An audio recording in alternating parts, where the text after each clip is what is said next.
بسم الله الرحمن الرحیم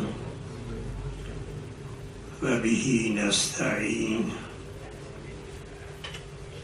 و هو المعین و صلی الله علی محمد و آله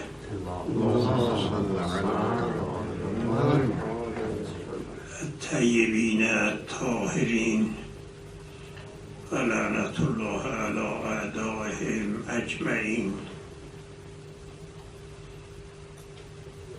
محور بحث ما این است که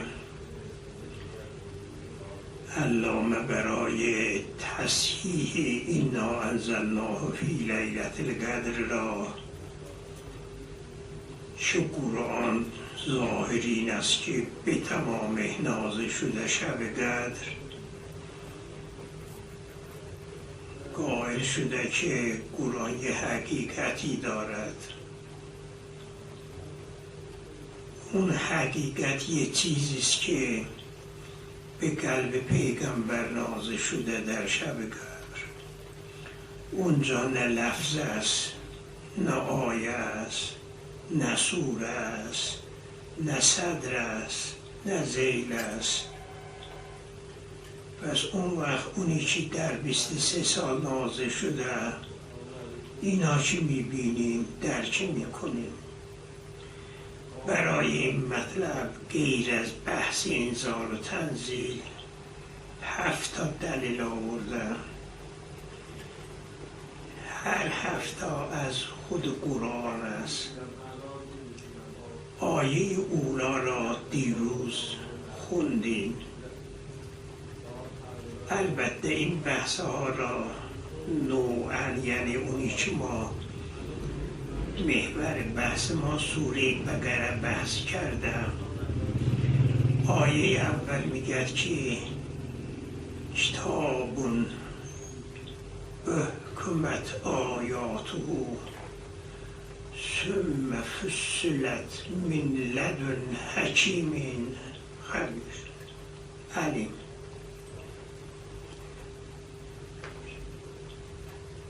خبیر علیمه. حکیم علیم.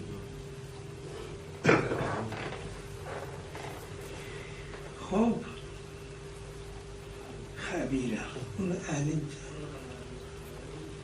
این آیه اینجوریشون میگد فإن هذا الاحکام مقابل تفصیل. تفصیل چیه؟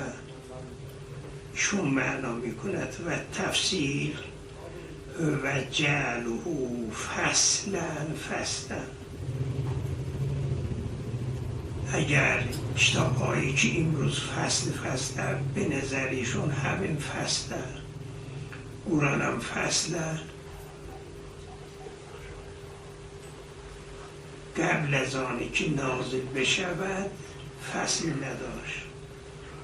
این آیه را میگه که فل احکام کنه به حیث لا ینفصل، اما وقتی که نازل شده ینفصل، فصل شده. بس از این میفهمه قرآن دو حقیقت، دو چیزه. یک بدون فصل، بدون لباس، بدون سوره است. او شب قدر نازل شده جملتا. ما دیروز در اطراف این چی بحث میکردیم تمام نشد. یعنی میشود گفت که اونی که میخواستیم بگیم لجهتین من الجهات که خدا رحمت کند و سید را عرض میشود بیان نکردیم. اون این است که حاصل این بحث این است ما 3 مرحله با کلامیشون بحث میکنیم. مرحله اولا این است که شما میگید کتابون، ترکیب کتابون چیه؟ خبره. مبتدا چیه؟ هازا کتابون یا هو کتاب. این هازا هوه به کجا برمیگردد؟ ما میگیم هازا یعنی این کتابی که آمده و اعتقاد ما این است که کتاب به یک آیه هم کتابه، چون کتاب به معنای دفتن اصلا استعمال نشده در قرآن. خیال نمی کنم غیر از بعض مواد کما که در روز قیامت میگه کتاب من اون نوشته. این کتاب یه نوشته. خب هوه کجا برمیگردد؟ هازا بگید یه چیزی که نه آیه دارد، نه سوره دارد، نه لفظی دارد، نه صدر دارد، نه قرینه او چیه؟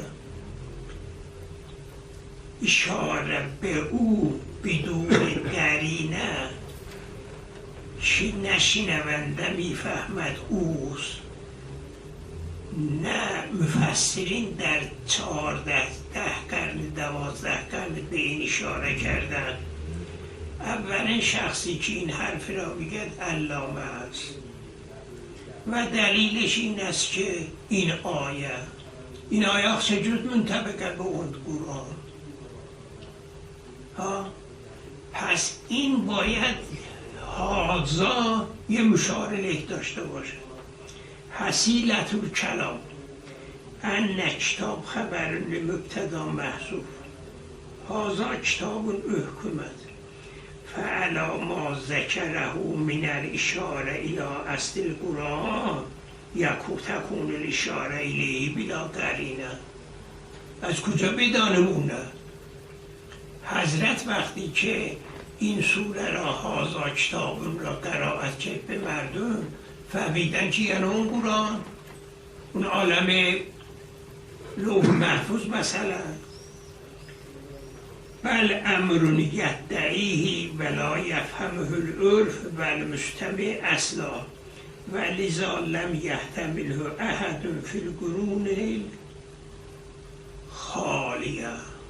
این ببینید یک کتاب این حق، این یه چیزی نیست که به نظر حضرت علی کتابون یعنی منظورم آیه، یه آیه مثلا نوشته هر نه. آخه اون وقت هازا آیتون احکمت آیاته آیه من نمیگم. منظور این میشه دیگه، اگه کتاب نباشه میشه آیات دیگه. اصلا اونی که بین شما هست جبرائیل آورده پیغمبر خونده، اون چیه؟ هنوز کتاب نیست. کتاب نیست. ما یا آیه ما نزل منه یا آیه. بله یه آیه که دست ندار، یه آیه حکمت آیاته دارد. بله ندارد. بله محکم آیاتش. این آیات چی؟ بله. اگه کتاب بگیم بله آیات کتاب محکم. کتاب به عنوان کتاب ولی آیه آیاتش محکم. کتاب یعنی چه؟ کتاب در قرآن به معنای بین دفتین این اصلا نیست. از اول قرآن تا آخر قرآن حساب کن ببین. چیز چیه؟ کتاب این چیه؟ نوشته ای که از طرف خدا آمده برای شما. آخه نوشته نیامده از طرف. نوشته نیامده. بابا کتاب شده، دفتر خونده شده، قرائت شده. قرائت شده. خب یه آیه این دو قرائت آیه هوا بوده نوشتن دیگه، هواش نبوده. این اولا. و ثانیا اگر ما بگیم که اصل قرآنه، خوب اصل قرآن یه چیزی نه لفظ دارد، نه جمله دارد، نه آیه دارد. خب اگر ندارد حکمت آیاته کجا معنا میداد؟ اون کتاب حکمت آیاته آیه دارد مگر؟ تیکه دارد مگر؟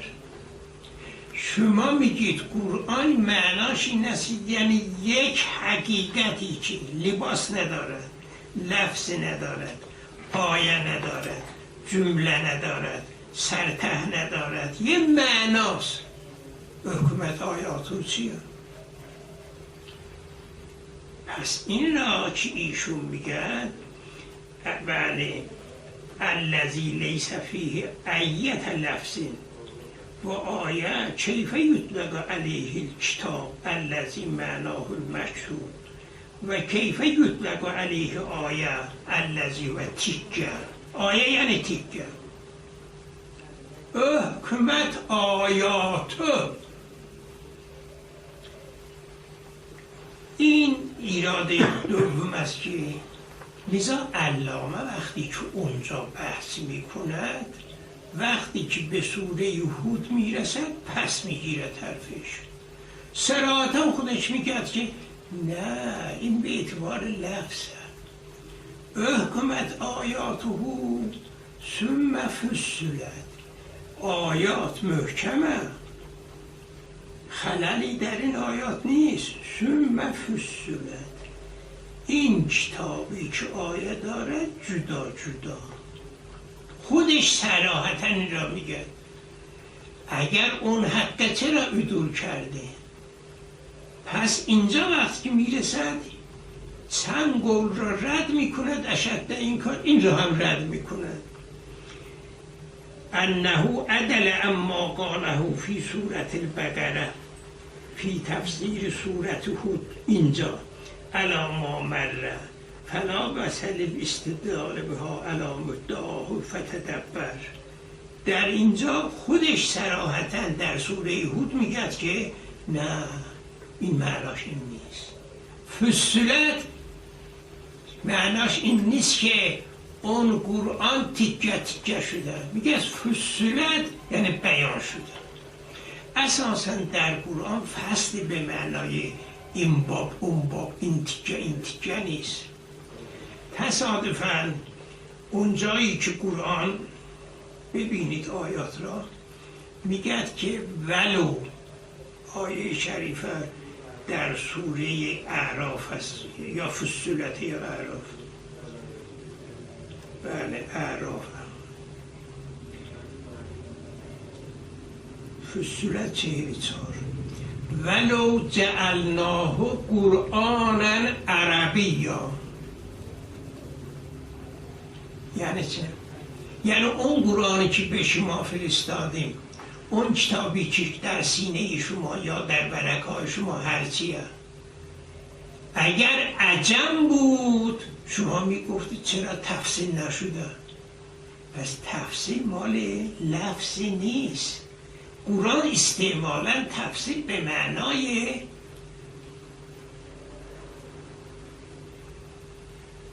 تفسیر جدا جدا نیست. تفسیر روشن بودنه، مبهم نبودنه.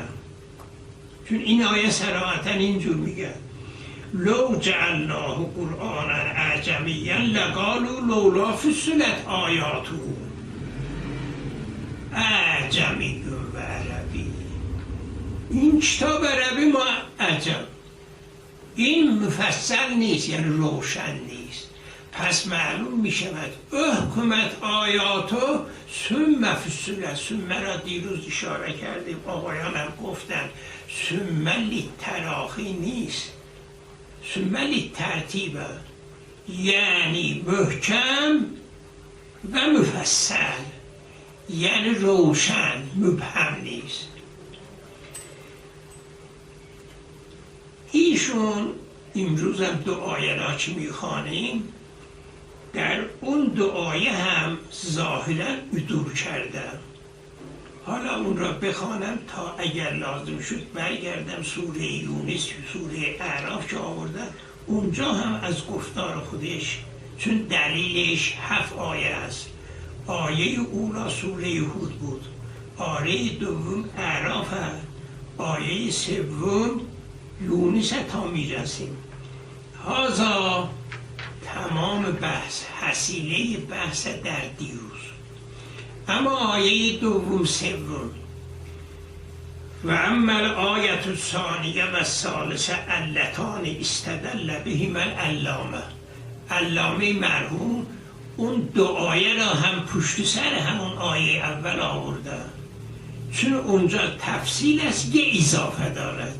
ایشون لذا میگه که اوزه، اولی گفته یلو، دوم گفته اوزه منو، این کدام اوضع؟ قوله تعالی ولقد جئناهم بکتاب فصلناه. جئناهم بکتاب یعنی مطالبی، قرائاتی، کتابی، ما یکون هر چی بگی. کتاب معناش اینه، این حرفی نداریم تا بحث کنیم که این کتاب نیست. این کتاب لقد جئناهم بکتاب فصلناه علی علمی. ایشون اینجا میگه یعنی جدا جدا کرده، منتها یه اضافه دارد. فصلناه علی علم هدی و رحمة لقوم یعلمون هل ینظرون الا تأویله. اینجا یه تعبیر اضافه است. اگر تعبیر نبود این ستاره یه جایی میگفت، اما اونجا فقط تفصیل بیان کرد. این دوم سومی یه تعبیر هم دارد. هل ینظرون الا تأویله یوم یأتی تأویله یقول الذین نسوه من قبل قد جاءت رسول ربنا بالحق. اینجا میخواد بگد که اون حقیقت جدا جدا شده. بعد میگد که اون حقیقت همون تعبیر است در زیر آیه میگد یوم هل ینظرون الا تعبیرش منتظره. اون تعبیر روز قیامت میاد. و آیه بعدم همینطوره. و قوله تعالی در سوره اعراف، این برای یونس بود، سوره اعراف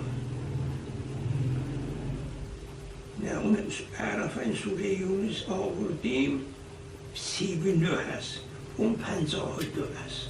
حالا چون پشت سرم نوشته آدرسم پایین یکی را هست.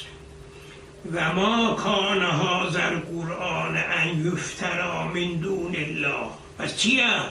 ولکن تصدیق الذی بین یدیه، تصدیق الذی بین یدیه و تفسیر الکتاب.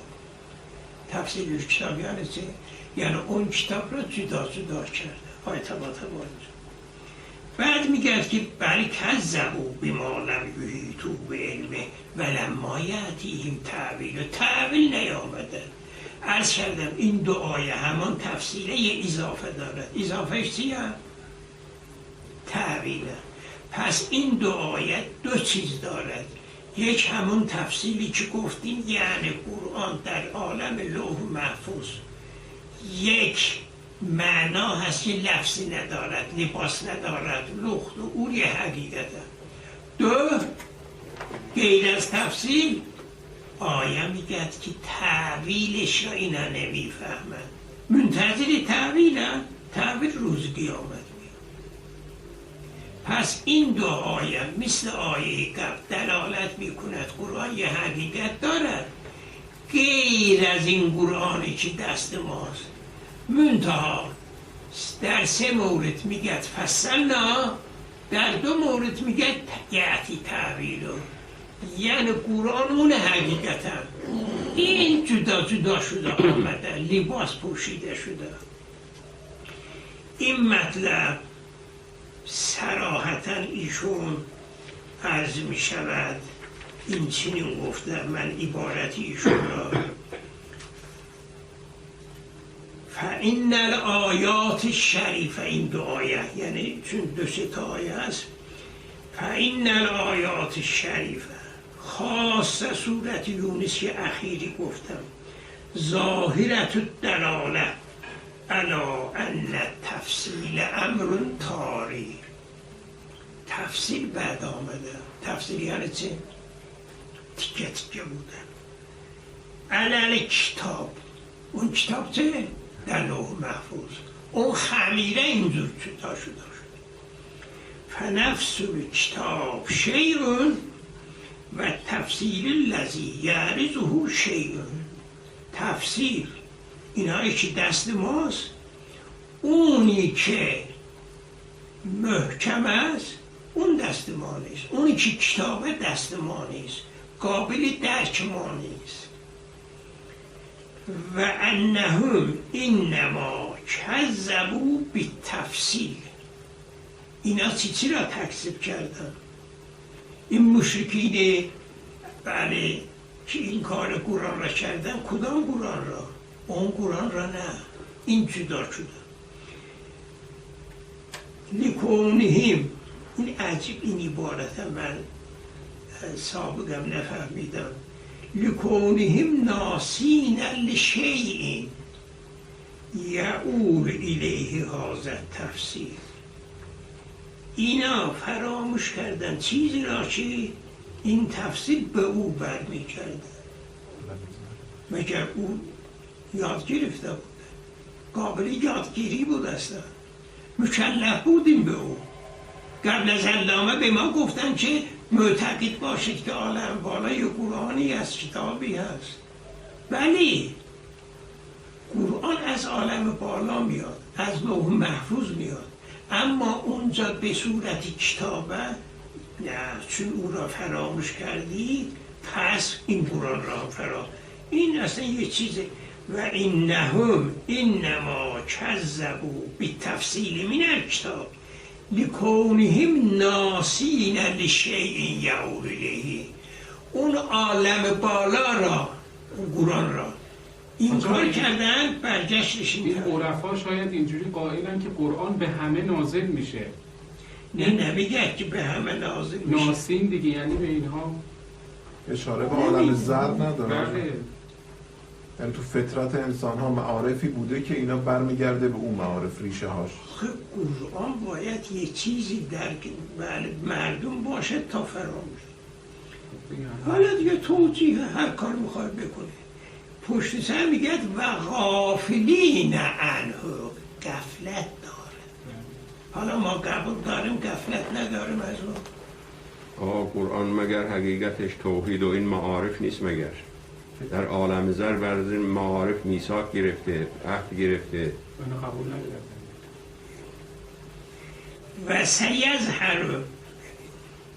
و سیظهر لهم یوم القیامه و یضطرون الی علمه فلا ینفعهم الندم ولا تهین من الناس و فیها اشاره به ان اصل کتاب چیه؟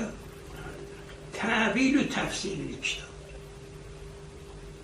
تفسیر کتاب یعنی او در قیامت. این یه چیزی که ما با علامه خیلی حرف داریم، اصلا تعبیر یه چیزی دیگره. چطور تعبیر اونه؟ ایشون میگه که قرآن یه حقیقت هست که این هیچی نداره، این برگشتونه. ما در تعبیر، حالا شاید وقت نباشد اطلاع عرض کنم، تعبیر در همه جا هست. حتی این قرآنی که ما میخوانیم از اول تا آخر، اما انشاء و اما اخبار یا از گذشته است یا از آینده. هر کلام خودش یه مطابقی داره. جاء زیدون حکایت از مجیون، این تعبیر اونه. یا میگیم که باران میاد، وقتی باران آمد این تعبیر اونه. اما این که بیایم تعبیر را یه چیزی گلوم با که من درکی نداشته باشم، من عبارتم خوب نشد که یک حقیقتی باشد که نه، قرآن میگه که سرتاپای حقیقت است. میگه نماز بخوان، نماز یه آثاری دارد، اون اثر را اگر تعبیر بگیرید یه چیزی دیگره. یا اینکه میگه که روزه بگیر، اون تعبیره، اون نیست. انشا تعبیرش این است که پاش نماز بخوان. انشا تعبیرش این است که روزه بگیری دهن ببنده. اینا نتیجهش در روز قیامت خواهد آمد و الا در روز قیامت امری که اونجا نمیاد. تعویل هر کلام منطبق الیه هست. خدا این روایات که میگه نماز روز قیامت میاد، روزه میاد، قرآن میاد صحبت میکنه، اون تجسم اعمال اون یه چیزی دیگره. بله بعضی از علما معتقدن که تمام اعمال مجسم میشه، ولی خوب اونجا ما میبینیم اعمال را نامه اعمال مجسم میشه. اون یه چیزی که اجمالا ما میفهمیم یه چیزی هست، اما اونجا نماز یه صورتی دارد غیر از اون نامه اعمال. دست راست ما میگیم عرض کردم مثلا بعضی کتاب نوشتم تجسم اعمال، میگن در قیامت اون عمل حتی در بعضی روایات هست نماز به صورت خوب میاد، روزه به صورت کذا میاد، من قبول دارم. اما این که اون تعویل این کلام نیست. تعویل کلام روزه بگیر اگر گرفته اون تعویل، در واقع شما تعویل اگر گفتیم که آب بیار تعویلش چیه؟ این کاسه را بیار.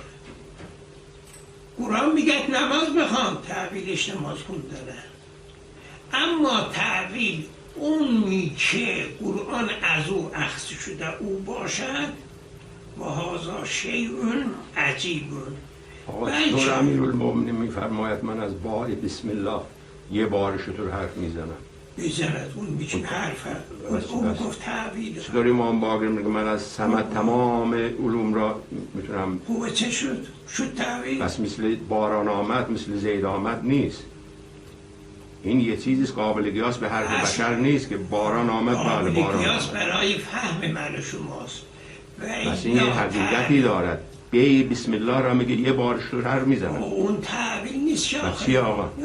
آقا این تعویل نظر خود حضرت عالیه دیگه اختصاص. خیلی هم اینجور میگن تعویل، اصلا تعویل اول برگشت این اخبار از گذشته باشد اون منطبق الیه اونه. اگر میگد قال عیسی للحواریون قالوا اکذا فکذا اونه اون واقعیته. اما ایشون تصادفاً بس طور آیه میگه آقا یتبع اونایی که مرض دارن به تعویلش تبعیت میکنن. یتبعون تعویله. تو تعویل اگر مطابق واقعیه همه باید اون مطابق. تعویل هم یه چیزی دیگره و قبول دارم. این و ما متشابه را یه تعویل درست میکنن از او. لذا میگن در متشابه میگن که جا ربک یعنی خدا. اون تعویلش آمدن خداست، میگن پس خدا جسمه. اونا هر مطلب خودش یه ورود و خروج داره. لذا علامه تعویل را یه حقیقت قرآن میگیرد، خودش در کلامش همون لابلای حرفش حرف ما هست. این شیطان من اشاره میکنم این روایات بطون چی میشه آجا؟ پس چندین بطن داره هر آیه 70 مربوط به تعویل نیست که داره. عرض میشود ایشون این آیه دوم را که اینجا آورده سوم را که آورده این صراحتا دلالت میکند که ایشون میگه که قرآن یه حقیقت دارد، تعویل هم همونها هست. حالا ببینیم ایشون خب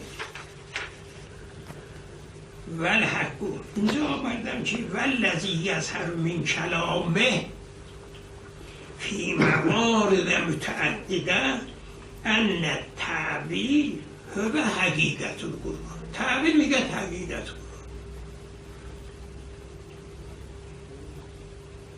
بدعوا انه لیس فیه ای لفظ و لیس قابلا للفهم الا ان الله تعالی قیده بالفاظ. قال فی تفسیر سورة آل عمران و تعویل القرآن هو المأخذ الذی یؤخذ منه معارف. این چه ربطی دارد به قیامت؟ و قال فی موضع آخر بل هو من الامور الخارجیة العینیة. این چه معنا؟ و قال فی موضع ثالث آدرس دادم اگر اذا عرفت هذا ان الحق فی تفسیر التأویلی انه الحقیقت الواقعیه التي تستند الیه الآیات القرآنیه. اینجا یک چیز دیگه میاد، من حکم و مواضع، هم مساله. این باید بگه تعویل همون اونی که عالم بالا به صورت لفظی ندارد و آیه ندارد، اما اینجا میگه که من حکم او موعظت او حکمت، یعنی خداوند متعال بدون حکمت اینا را به شما نبرد. روزه بگیر مصلحته، خمس بدیم مصلحته، و انه موجود لجمیع الآیات القرآنیه محکما و متشابها و انه لیس من المفاهیم المدلول علیها بالالفاظ بل هو من الامور العینیه المتعالیه من یحیط بها مشتبهات الالفاظ. لفظ قدرت ندارد از لفظ اون تعبیرات. عرض کردم میگه که واقعیت هست، اون واقعیت نمیشه لباس داشته باشه. و انما قید الله سبحانه بقید الالفاظ لتقریبها من اذهانها. اینجا یک قدم هم فراتر میذارد، میگه اون نیست، شبیه اونه به ما نازل. در اون مقدمه خوندم ایشون میگه که اون قرآن لباس نپوشیده، این قرآن همون لباس. اینجا میگه اونم نیست، من تا تقریب ذهن برای ما. اصلا آقا نزول معنیش اینه دیگه درباره خدا. نزول اینه که هنوز سطحشو آورده پایین که برای ما قابل فهم باشه. از چی آسمان بله. چی میگه؟ همه چیز مگه خزائن قرآن نمیگه پیش خداست؟ مگه ما من شیء الا عندنا خزائنه. این قرآن یه ریشه دارد یا ندارد؟ یعنی تضعیف کرده. آقا یه بحث اینه که نزول تحویل را ما قبول نداریم. بله. چطور تنزیل کرده؟ قرآن حقیقتی نداره، فقط لفظ اومده، یه ریشه نداره. همونه قرآنی ندیه، حقیقتش معناش پول معناست. آقا صورتی دارد در اینجا آنچه در بالاستی دیگه حقیقت عالم حقایق همون لزامی که قیامت روشن میشه. عرفانی بحث نکنید، فلسفه آقا عرفانی نه، قرآن خودش میگه 1000 سال فی کتاب مکنون انه لدینا لعلی حکیم لعلی حکیم فی لوح محفوظ. اونا را میگیم آخ شما بس ریشه داره. از اینجا نپر. آقا ریشه دارد، خدا خودش ریشه است دیگه، لازم نیست که اونجا یک چیزی بکارد اون سبز بشود. خدا به لفظ میاد آقا، خدا به لفظ میاد، حقیقت خدا الله دیگه. الله یعنی چه؟ اونی که حیران حقیقت خدا الله، اونی که تو نمیفهمی، عقلت نمیرسد. بس دیگه بالاتر از این الله از تحیره. الله یعنی متحیر، اونی که مردم در اون متحیره. به لفظ آمده دیگه. اگر چیزی به لفظ نیاد فایده‌اش چیه؟ یعنی فقط مردم را ما فقط میچر میدوانه. ایشون میگه که و انه لیس من المفاهیم المدلوله بل هی من الامور العینیه المتعالیه معنی یحیط بها مشتبهات الالفاظ. لفظم فایده نه. و انما قیده الله سبحانه بقید الالفاظ. چرا؟ لتقریبها من اذهاننا فهی کالامثال تضرب لیقرب بها المقاصد.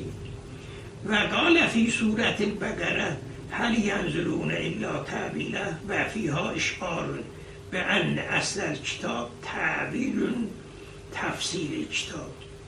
پس ایشون عقیدهش این است که تفسیر ایناست که دست من و شما میخوانه، اما حقیقت او را یه معناست که او را تیکه کرده. این از تعبیر او. اگر اونه در روز قیامت که اون نیست اون حقیقت. در روز قیامت نماز چیه؟ روزه چیه؟ البته کلام ایشون متقایل در تعبیر، رو هم رفته. اگر ما این عبارات خوندیم غیر از یک عبارت، چون گفت که حقایق عینیه در بعضی عبارت گفت، این با حرف ما موافقه. حقایق عینیه یعنی زید اونجا نشسته، من میگم زید نشسته، حقایق عینیه.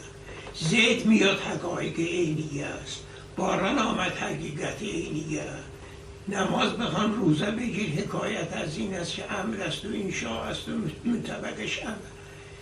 اما غیر از اون عبارت میگه نه یه چیزی هست، اون یه چیز در عالم بالاست، اون عالم بالا تیکه تیکه شده. اون چه ربطی دارد به قیامت؟ این است که اینجا ما دو تا بحث از اون داریم. یک بحث همون تفصیله، چون در این دو آیه تفصیله. یه بحث هم تعبیره. اما بحث تفسیر را گفتیم خودت هم قبول نکرده، خودت هم گفته که تفسیر مال معناست.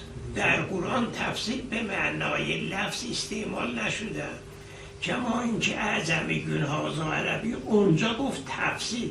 میگن که چرا تفسیر نکرده، یعنی چرا نفهمنده قرآن، چرا یه چیزی لغز گفتن معما گفتن، ما کجا و اون کجا. تفسیر به معنای روشنه. همون حرف دیروزی را اینجا میاریم. این سه آیه همش تفسیر به معنای روشن بودنه، نه تیکه تیکه بودنه که ایشون ادعا میکنه. آقا روشن نیست که آقا هر چیز روشنه، یعنی فسره به معنا جدا جدا. فلزا میگیری تو بگیر. من از شما میپرسم اگه روشن بود لازم نبود تو بگیر. چرا آقا دیگه اگه روشنه مثل زید آمده، زید نشسته است دیگه لیتو بگین للناس نداره که. بله اون مقداری این روشن نیست که لیتو بگین للناس. مفهمم برای عوام بله مفهمم. بس چطور هدایت یافتم؟ گوشون را میگرفتن هدایت نیابم. اون اعجاز قرآنه، اون یه چیزی هست. شما هنوز خیلی وقت میخواد چی برسه. عرش چیه آقا؟ آقا اگه روشنه عرش چیه؟ خود قرآن میگه که این تفسیر به معنای روشنه. عرب ها میگن که اگر ما، قرآن خودش میگه اگر قرآن را عجبی نازل میکردیم میگفتن چرا تفسیر ندادن، یعنی جدا. آقا به معنای روشن هم بگیم، یعنی اون معارف رو روشن میکنه دیگه. اون بالا خدا اون معارف عظیم رو با این قرآن به ما روشن کرده. آقا ما حرف شما، من علامه را دارم بحث میکنم. علامه میگه قرآن یک خمیره هست، او را تیکه تیکه کردیم. هی شما بگید که معارفه، هی بگید که تفصیل نیست، هی بگید روشن. خود علامه در سوره هود میگه تفسیر به معنای روشن معناشه. خود علامه، ما با علامه دعوا میکنه. علامه در سوره بقره گفته فصله جدا کردن، وقتی که رسیده سوره هود حرفش را پس گرفته گفته یعنی این که محکم است و روشنه. محکم است یعنی روی احکام حرفهای قاطی نیست. محکمه روشنه، برای چیزی مبهم نمیگه. میگه قولوا لا اله الا الله قل هو الله احد الله. تمام معارف قرآن روشنه. بله اونی که حضرت علی میگه اون یه چیزهایی مربوط به قرآن نیست. حالا اونم اگر انا نکتتون تحت البار رفتید پیدا کردید معنا را، یه چیزهایی را که گفتید، اینا خودت میدونید که اونها 90% مشکلاتی دارد. اما اونی که مسلمه قرآنین است و روشن است. آقا یحملون عرش ربک روشن یعنی حتی یه نفر میگفت که من بنا بود که سازنده نوازنده کنم قرآن رو، مادرم گرفت سرم بردم دیدم فلان آیه، اون آیه باعث شد که من هدایت یافتم. یه آدمی بابا بی اینقدر دنیا میان پیش ما، میان افراد مسلمان میشن. چرا مسلمان شده؟ میگه این آیات، ما بگیم این آیات دلالت ندارن. اصلا افلا یتدبرون القرآن ام علی قلوب 100 تا آیه است که میگه گوش کنید، زیبقم در گوش میکردن نشنون مبادا، قدغم میکردن که مسجدی اللهم صل على محمد